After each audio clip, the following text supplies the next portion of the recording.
Well, hello everyone, welcome back. Today we're going to be working with a nice, crazy piece of cherry burl. This is actually the cap that came off of a cap that I turned a bit ago. It was a real large cherry burl. And I just did not want to waste all this beautiful material. As you can see, I've already kind of marked out for what could be the largest bowl I can make out of this. But it's very irregular shape. It's about 2.5 inches thick here and very thin over on this side. But I believe we've got some good material here. So anyway, let's get it on the lathe and let's find out what's inside. So anytime I have a piece like this that has all kinds of irregular shapes and crazy edges flying around really fast, it's always a little unnerving, um, not to mention potentially really painful. So took this nice and slow, just trying to make sure I make this the bottom, and the flat portion you saw in the beginning, that will be the top or the interior of this piece. Not really sure what this is going to give me because I don't know exactly what I'm going to be dealing with until I really kind of get inside. But I know I need to put a tenon on. I know I need to be able to eventually turn it around and put it in a chuck. So that's what I'm working on now.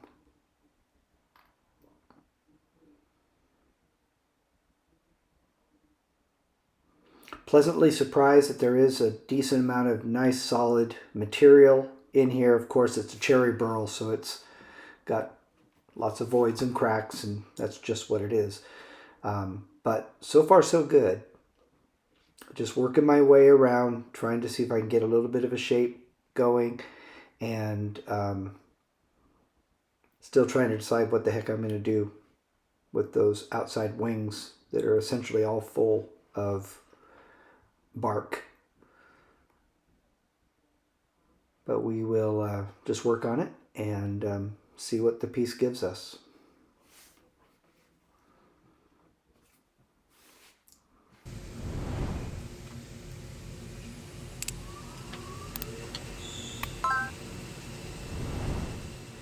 So a little shear scraping as I'm kind of refining the outside shape and getting ready to see if I can start working on those wings and leave this bottom portion alone for a bit.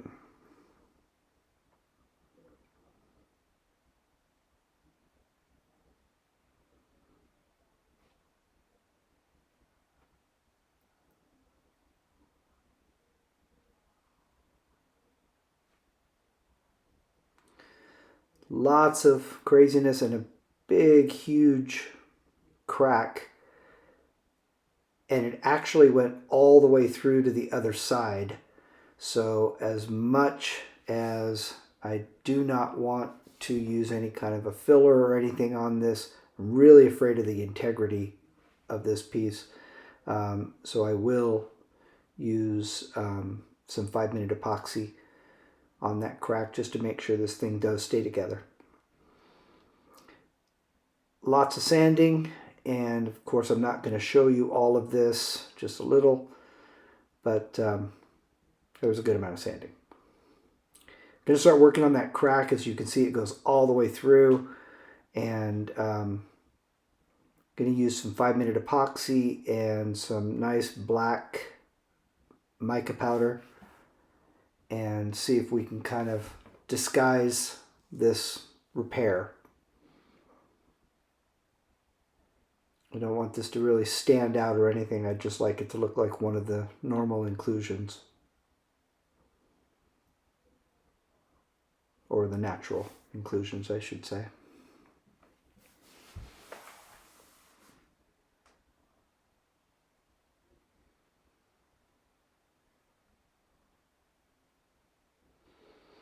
I really do like using this 5-minute epoxy because it is pretty darn strong and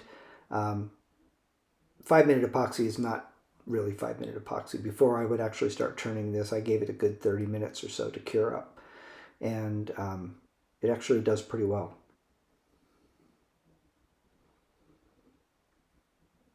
Time to turn this around, start working on the other side, and give that epoxy a little bit more time to cure before I do any sanding on it.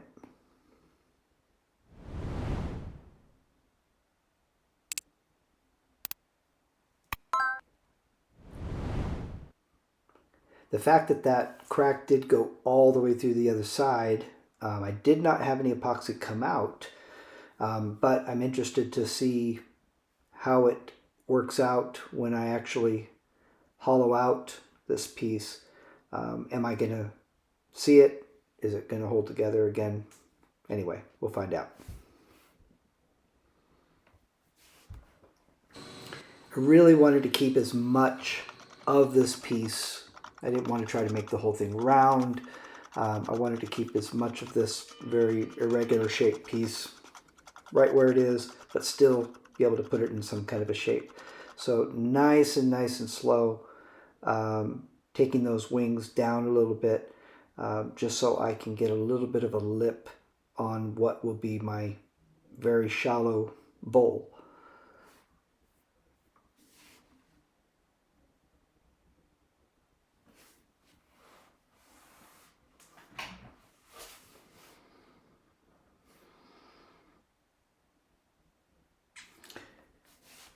Unlike the piece this came off of, no terrible crazy void, so this thing didn't bounce around too much and beat the heck out of me.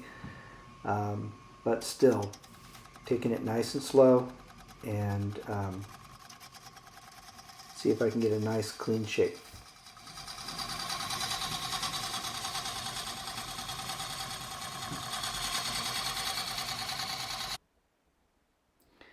Really want to check my depth so I don't go too far down, and of course my wall thickness.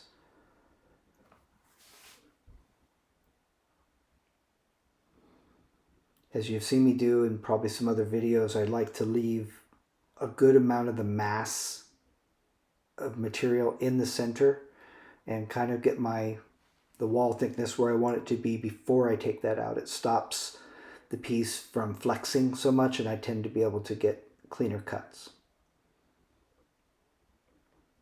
But now that we have that,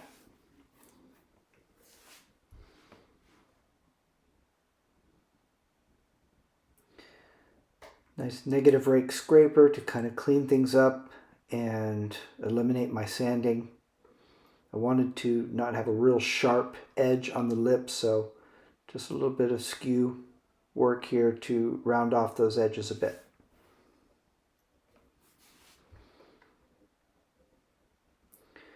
And we'll get some sandpaper on it, and again, a lot of this I didn't show you because I personally think it's a little boring, but a lot of hand sanding, and yeah. This is just some alcohol to clean it up real well, get all the dust off before we do anything else to the piece.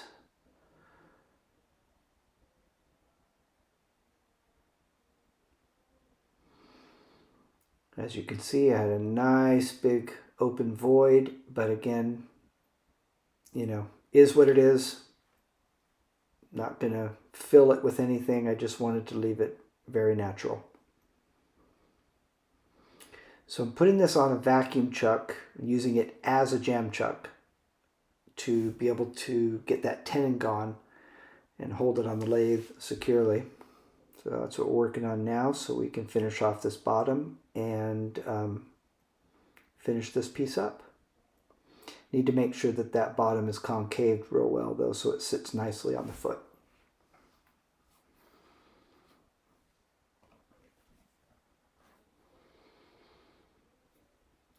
So I took this over to the drill press and drilled out just the right size for my branding emblem. We'll put that on there, and we will finish this off and see what it looks like.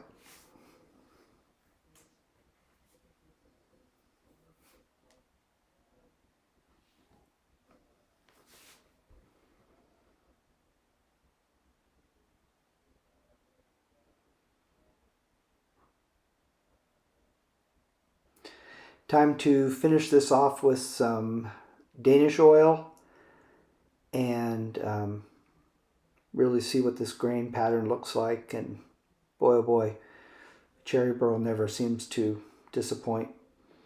I did end up putting about 2 coats on. I waited about 20 minutes in between, and because this was pretty darn dry, but it did drink it up real well.